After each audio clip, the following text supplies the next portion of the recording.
Ó Cláudio, a nível da contribuição para o desenvolvimento deste jogo, que dificuldades é que foste encontrando, não só em torno daquilo que se queria fazer, baseado neste conceito ou nesta storyline, mas mesmo a nível mais prático, a nível de programação? Então, basicamente, como o meu colega já disse, nós tivemos várias ideias para começar o Blocks. Mas a ideia que realmente seguiu foi a Tower Defense, porque foi aquela que nós acordamos que seria a melhor approach para este tipo de blockchain e tentar representá-la e gamificá-la. Nós no início, basicamente, tínhamos várias maneiras dos inimigos, por exemplo, navegarem pelo mapa. Mas nós depois encontramos um desafio enorme, que era eles colidirem uns com os outros. Basicamente, como são tantos inimigos, como se jogarem Towers Defense, os inimigos costumam vir em filinha, basicamente, e as torres atacam-nos. O que acontece aqui é que essencialmente vem uma rajada de inimigos. E então o maior desafio foi também essa parte, basicamente tentar metê-los no mapa sem criar muita interferência, digamos assim, entre eles colidirem uns com os outros. Então basicamente o mapa por onde eles cheguem tornou-se tipo mais dinâmico.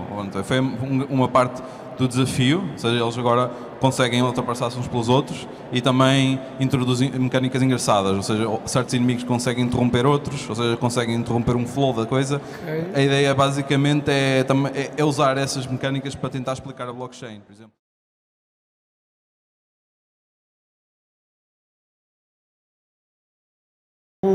Como é que consegues, digamos assim, ou seja, isto vai intensificando à medida que vais avançando na progressão do jogo? Sim, claro, tem aquela progressão de dificuldade.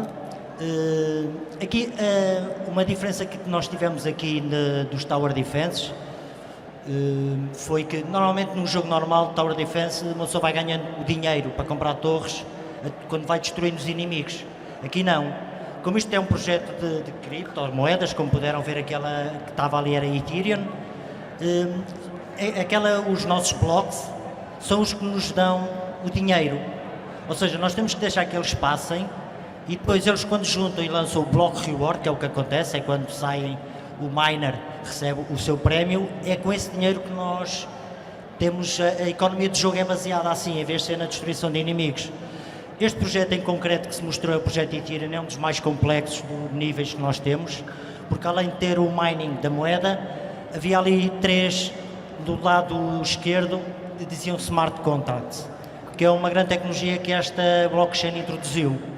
E também tentámos mostrar aí, como repararam, o projeto anterior é um projeto de blockchain também em storage, cloud storage, em que o espaço que nós disponibilizamos para a internet somos compensados com essa criptomoeda que é a Siacoin, então também temos lá uma entidade que é o file request, depois o file demand.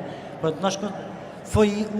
o desafio foi muito giro porque foi conseguirmos criar personagens, exatamente, personificar processos que são complicados, mas que dali mostram, ou seja, este primeiro nível vai ser um bocado complicado, mas na Bitcoin, quando começamos só com o block reward da Bitcoin, percebemos, estes dão-nos dinheiro e aqui ganhamos grande. E então começou-se o desenvolvimento e as torres, pronto, e é normal, pronto, criámos uma nuke, que é para nos vermos aquela explosão muito grande e tal.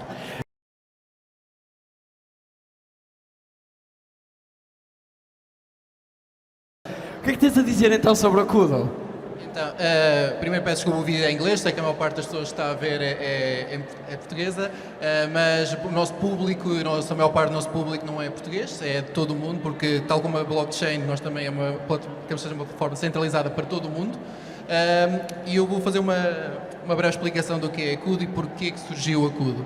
Então, a Kudo é um sistema de recompensas que recompensa tanto o jogador como o desenvolvedor do jogo com uma criptomoeda. Vocês, não sei se quem não tem, assim, não percebe bem o que é uma criptomoeda, deve já ter ouvido falar de Bitcoin, é como uma moeda digital que não está cunhada em nenhum banco ou em nenhum país, onde pode ser movimentada com, se calhar, sem mediador de bancos e etc. Assim, resumidamente, é assim, uma explicação muito curta. E com a Kudo nós apenas estávamos a desenvolver o Blocks e tivemos que arranjar formas de monetizar o Blocks, porque pronto, para este processo de 3 anos de desenvolver um jogo é preciso, nós temos de arranjar uma forma, temos uma recompensa. Mas nós sabemos que, no nosso ponto de vista, que era muito frustrante estar a jogar jogos e estar a ser constantemente bombardeado com anúncios e anúncios e anúncios e anúncios. Então, nós tentámos arranjar um sistema, já que somos uma empresa, a Blockbusters, de blockchain e gaming, de juntar os dois mundos que achamos que é um match perfeito. Então, com a CUD desenvolvemos e qualquer desenvolvedor de jogos, independente do jogo se está já desenvolvido ou está em fase de desenvolvimento, consegue implementar este, que nós temos no próprio SDK, que neste momento está disponível em Unity, apenas em Unity, mas está disponível para outros game engines no futuro, e consegue implementar em 10, 15 minutos, mas talvez claro, depois é melhor explicar essa parte, e consegue ter acesso direto a uma rede blockchain e automaticamente se recompensar os jogadores por jogarem o jogo dele e ser recompensado ao mesmo tempo.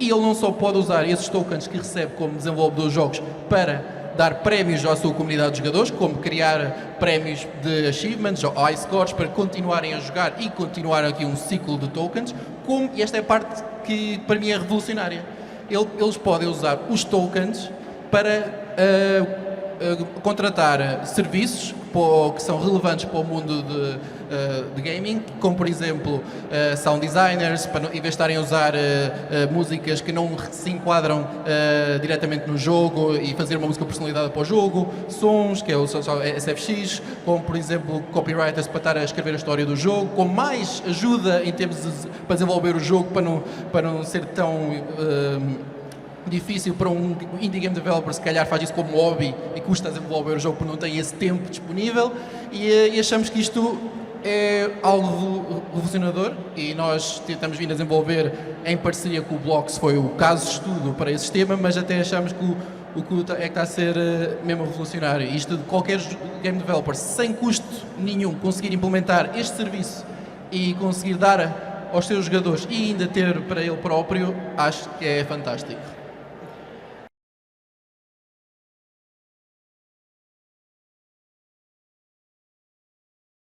Diogo, em relação ao vosso futuro em específico, tencionam, por exemplo, continuar a trabalhar dentro da indústria, até mesmo com o Product Evangelist? Tens alguma outra ambição, algum outro sonho? Nelson, isto é só o começo. Nós ainda só agora é que vamos para lançar a Kudo. Isto vai ser um projeto duradouro. Nós não andámos a desenvolver 3 anos um projeto que é para só durar 1 ano. Isto está aqui e é para ficar e acreditamos plenamente no projeto. Davis, partilhas da mesma opinião? Ou seja, para o futuro, continuarias, por exemplo, como game designer? Tens a ambição de continuar tipo, na empresa? Também estás a trabalhar? Ou acreditas que, sei lá, talvez daqui a 3, 4, 5 anos ainda há muitas coisas que queres fazer ao longo de, sei lá, de uma próxima década? Ou algum outro sonho que tenhas em mente? No momento estou a pensar ficar aqui porque acho que o projeto é interessante. Eu como indie developer, houve um jogo que eu fiz tudo e foi uma dificuldade, não é? E com desafio.